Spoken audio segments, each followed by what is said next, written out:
তো গাইস আজকে আমি আসলাম এত হাই ডিমান্ডের পর আর 50টা কমেন্টের পর নিয়ে আসলাম আবারও এই ছাপরির মানে এই প্রিন্সের অফিসিয়াল মানে হুলুলু গ্রহের মধ্যে বসবাস করি প্রিন্সলি অফিসিয়ালের রোস্টিং।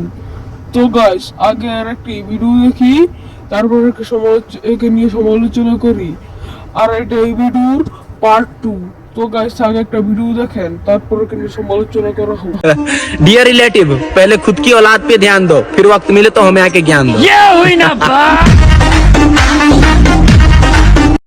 তাই তারা তাদের ছেলে মেয়েদের উপর খেয়াল রাখতেছে, তারা শুধু দেখতে আসছে যে তুই কি করতেছ।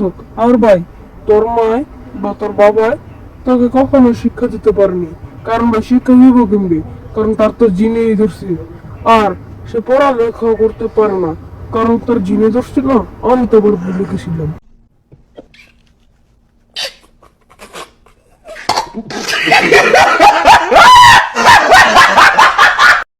তো গাইস এই এলিয়েনটাকে নিয়ে আমি অনেক গবেষণা করার পর এটা এই পৃথিবী থেকে বিলুপ্ত করার আমি একটি বস্তু পেয়েছি, যা হলো জুতা, যা থেকে বাইরে বেরিয়ে একদম লাল করে দিবে, তারপর এটি পৃথিবী ছাড়তে প্রস্তুত হবে। তো গাইস বেশি কথা না বলে আরেকটা ভিডিও দেখি, তারপর একে নিয়ে সমালোচনা করি। ला जीएफ का मतलब पता है ना, गरीना फ्री फायर।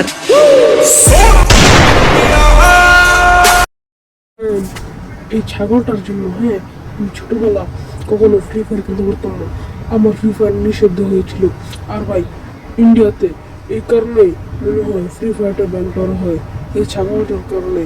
আর ভাই না যাতে এটা বাংলাদেশেও চলে এসে পড়ে এই ভিডিওটা, তাহলে বাংলাদেশে মনে হয় ফ্রি ফায়ার ব্যান করা হবে, তারপর অনেক আন্দোলন হবে আর সবাই মিলে ছাগলটাকে ধরবে, তারপর ওটাকে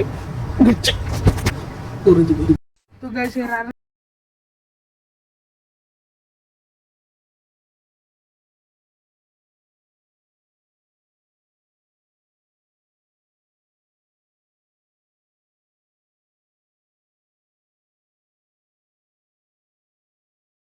দুনিয়া অনেক আগে চলে এসে পড়েছে।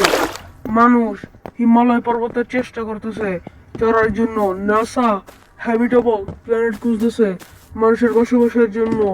অনেক কিছু চলে এসে পড়েছে ভাই, অনেক কিছু। আর ভাই এর আগের ভিডিওতে বলছিলাম না যে এটা 70s 80s আর 90s নিয়ে পড়েছে, তার মধ্যে কোনো এখনো পরিবর্তন আসছেনি। আর এই মুজরাই করতে থাকবে, কারণ এর উপযুক্ত কাজ হলো মুজরা। তো ভাই এই ছাগলটা নিয়ে আমি আরো গবেষণা করে তাহলে গাইস পরবর্তী ভিডিওতে কাকে নিয়ে পোস্ট করবো, তাহলে আপনারা এটা কমেন্টে অবশ্যই বলবেন।